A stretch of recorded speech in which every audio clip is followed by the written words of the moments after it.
പ്രിയപ്പെട്ടവരെ, വാക്കുകൾ ധാരാളമുള്ള ഈ ലോകത്ത് പ്രവൃത്തികളുടെ കരുത്ത് നാം പലപ്പോഴും മറന്നുപോകും. വിശ്വാസത്തെക്കുറിച്ച് നമുക്ക് മണിക്കൂറുകളോളം സംസാരിക്കാൻ സാധിച്ചേക്കാം. എന്നാൽ സത്യം ഇതാണ്, ഏറ്റവും വലിയ സാക്ഷ്യം വാക്കുകളല്ല, മറിച്ച് ക്രിസ്തുവിനെ പ്രതിഫലിപ്പിക്കുന്ന ജീവിതമാണ്. മറ്റുള്ളവർ നിത്യവും വായിക്കുന്ന ഒരു സുവിശേഷമായി നമ്മുടെ ജീവിതം മാറണം. നമ്മുടെ പ്രസംഗങ്ങളെ ആളുകൾ അവഗണിച്ചേക്കാം, പക്ഷേ സ്നേഹത്തിലും സത്യസന്ധതയിലും വിശുദ്ധിയിലും അധിഷ്ഠിതമായ ഒരു ജീവിതത്തെ ആർക്കും അവഗണിക്കാനാവില്ല. നാം ക്രിസ്തുവിനെ പിന്തുടർന്നു എന്ന് പറയുകയും എന്നാൽ നമ്മുടെ പ്രവൃത്തികളിൽ സ്നേഹമില്ലാതിരിക്കുകയും ചെയ്താൽ ആ സാക്ഷ്യം കൊണ്ട് പ്രയോജനമില്ല.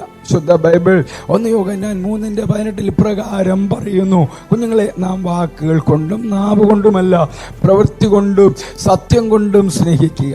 ക്രിസ്തുവിനെ പ്രതിഫലിപ്പിക്കുക എന്ന് വെച്ചാൽ നമ്മുടെ കഷ്ടതയുടെ നിമിഷങ്ങളിൽ പോലും അവിടുത്തെ സ്വഭാവം കാണിക്കുക എന്നതാണ്. എപ്പോഴും സുവിശേഷം പ്രസംഗിക്കുക, ആവശ്യമെങ്കിൽ മാത്രം വാക്കുകൾ ഉപയോഗിക്കുക.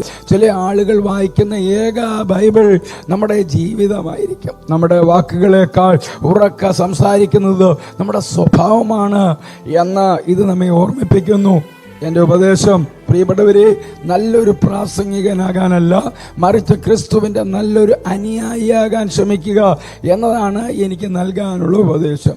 നിങ്ങളുടെ ക്ഷമയും കരുണയും വിശ്വസ്തതയും നിങ്ങളുടെ വിശ്വാസത്തിൻ്റെ അടയാളങ്ങളായി മാറട്ടെ. മറ്റുള്ളവർ നിങ്ങളെ കാണുമ്പോൾ നിങ്ങൾ സേവിക്കുന്ന ക്രിസ്തുവിൻ്റെ ഒരു നിഴലെങ്കിലും നിങ്ങളിൽ കാണുവാൻ ഇടയാകണം. വാക്കുകൾ കൊണ്ട് പറയുന്ന കാര്യങ്ങൾ ജീവിതത്തിൽ പ്രവർത്തിക്കാൻ നാം ഓരോരുത്തരും പരിശ്രമിക്കണം.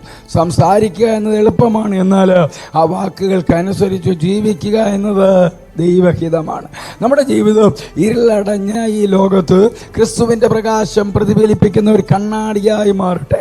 നമ്മുടെ വാക്കുകളേക്കാൾ പ്രവൃത്തികൾ മറ്റുള്ളവരെ സത്യത്തിലേക്ക് നയിക്കട്ടെ. ക്രിസ്തുയേശുവിലൂടെ നിത്യതയ്ക്ക് ഉതകുന്ന ഒരു നല്ല ദിവസം ആശംസിക്കുന്നു.